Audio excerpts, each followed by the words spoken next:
Assalamualaikum warahmatullahi wabarakatuh. Kembali lagi di channel Anak Coding. Sebelum kita masuk ke pembelajaran di channel Anak Coding, saya akan membahas sedikit tentang alur pembelajaran yang akan kami sampaikan di channel Anak Coding. Di channel kami ke depannya, kami akan membahas tentang alur menjadi seorang web developer atau full stack developer, lalu seorang web designer, front end developer, dan back end developer. Mungkin kalian pernah mendengar atau membaca sebuah lowongan pekerjaan mengenai keempat bagian itu tadi.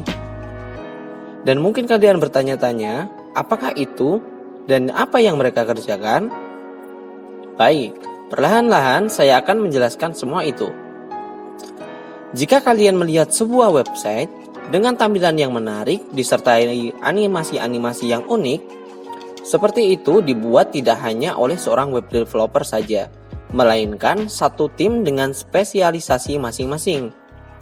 Dalam tim tersebut biasanya terdiri dari 3 profesi, yaitu seorang web designer, front end developer, dan back end developer. Lalu apa saja perbedaan pada setiap profesi tersebut? Mari kita bahas satu persatu. Pertama, web designer. Seperti halnya seorang arsitek, web designer sangat berperan dalam menentukan estetika dan pengalaman penggunaan dalam sebuah website yang Anda kunjungi. Peran seorang web designer hanya sebatas membuat wireframe atau sketsa layout untuk sebuah website. Dan tentunya, web designer itu sendiri mulai dari komposisi letak, jenis, dan ukuran font sampai warna-warna yang digunakan. Seorang web designer sama sekali tidak mengotori tangannya dengan menuliskan kode-kode program.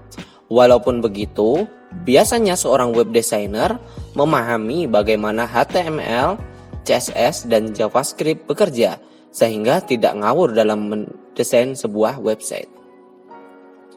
Yang kedua, seorang front-end developer. Setelah seorang web designer menuangkan ide-ide cemerlang dan tangan terampilnya dalam mendesain sebuah website, kini giliran seorang front-end developer yang akan meneruskan proyek yang membangun website ini.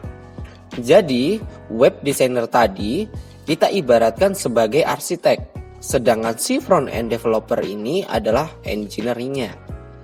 Tugas front-end developer adalah merealisasikan desain kreatif dan imajinatif dari sang web designer. Ya, tugas front-end developer adalah memastikan konten yang ditampilkan di browser pengguna berjalan sesuai dengan desain yang disepakati.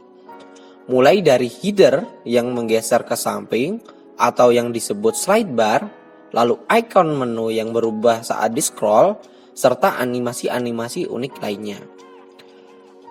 Fitur yang ditulis dengan kode program oleh sang front-end developer, bahasa teknisnya, front-end developer adalah orang yang bertanggung jawab atas semua kode yang dikirim dari server dan diterima oleh browser masing-masing pengguna. Untuk menjadi seorang front-end developer, kita harus mempelajari yaitu sebuah bahasa markup seperti HTML dan CSS, serta bahasa pemrograman JavaScript. Seperti profesi yang lain, ada bagian di mana menjadi seorang front-end developer itu menyenangkan dan ada bagian tidak enaknya pula.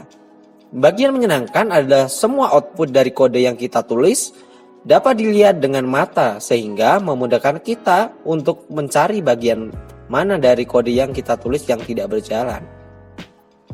Lalu bagian tidak enaknya adalah web yang kita buat harus berjalan dengan sempurna di berbagai browser dan berbagai perangkat yang dimiliki pengguna. Apalagi sekarang lebih banyak orang yang membuka website dari perangkat mobile. Yang ketiga, back-end developer.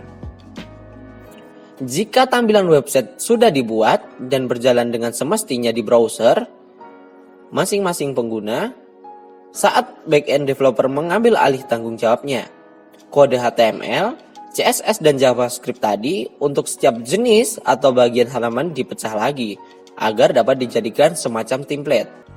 Bagian footer yang pasti ada di setiap jenis halaman. Misalnya, kita tidak perlu menulis kode footer tersebut berulang-ulang setiap akan membuat halaman baru. Disinilah peran back-end developer diperlukan. Back-end developer bertanggung jawab memprogram server agar mengirim dokumen, atau dalam hal ini HTML, CSS, dan kode JavaScript tadi ke browser pengguna setiap kali pengguna meminta HTTP request. PHP, JavaScript, Python, dan Ruby adalah bahasa pemrograman yang biasa dipakai di server. Back-end developer juga akan sering berkutat dengan database dan manajemen konten di sebuah website. Bentuk dari tanggung jawab tersebut yang paling bisa dilihat adalah Content Management System atau CMS. Kita tentunya sudah sering memakai blog seperti WordPress dan Blogspot. Nah, CMS ini mirip dengan aplikasi blogging sehingga memudahkan admin untuk mengisi konten tanpa harus menuliskan kode HTML maupun CSS. Tentu saja tidak semua back-end developer membuat sendiri CMS website yang sedang mereka kembangkan. Banyak dari back-end developer yang memakai CMS yang dikembangkan oleh pihak ketiga seperti WordPress yang merupakan CMS open source yang bisa kita install sendiri di server kita. Selain CMS dan database, seorang back-end developer juga bertanggung jawab memastikan keamanan sebuah website. Yang keempat adalah full stack developer. Sebenarnya tidak ada yang perlu dijelaskan lagi mengenai full stack developer, karena full stack developer adalah bagian dari ketiga bagian tadi yang dirangkap oleh satu orang. Dalam perkembangan teknologi yang cepat, membuat batasan front end dan back end semakin kabur. Apalagi sekarang banyak di antara bisnis yang menginginkan hasil cepat dan murah, sehingga para developer atau penyendiri mulai mengembangkan dirinya menjadi full stack untuk menghemat waktu dan tentunya biaya produksi. Memang kebanyakan dari full stack developer memiliki kecenderungan untuk lebih ahli di sisi front end atau back end. Sangat sedikit yang kemampuannya benar-benar hebat di dua bidang tersebut sekaligus. Selain memiliki logika dan problem solving yang baik seperti back-end developer, seorang full stack developer juga dituntut untuk memiliki kreativitas yang tinggi seperti front-end developer. Full stack developer merupakan profesi yang populer setelah Facebook merekrut full stack developer walaupun untuk mengerjakan bagian front-end saja atau back-end saja. Alasannya adalah full stack developer lebih paham bagian proses pembuatan website di dua bagian tersebut sehingga mempermudah komunikasi antara divisi front end dan back end. Lalu, apakah kalian harus menguasai semua itu? Tentunya tidak. Kalian bisa fokus pada satu bidang yang kalian sukai. Tetapi, jika kalian bisa menguasai semua itu, pastinya akan banyak sekali pekerjaan yang akan mendukung kalian. Baik, mungkin untuk pertemuan kali ini cukup itu saja.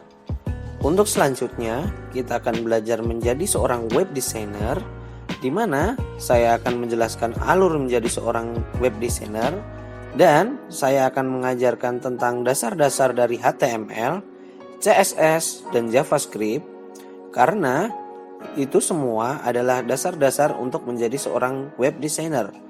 Agar ketika kita menjadi seorang web designer, kita tidak membuat sebuah desain yang asal-asalan. Cukup sekian untuk pertemuan kali ini. Tetap tonton terus channel Anak Coding. Akhirul kalam, wassalamualaikum warahmatullahi wabarakatuh. Salam coding.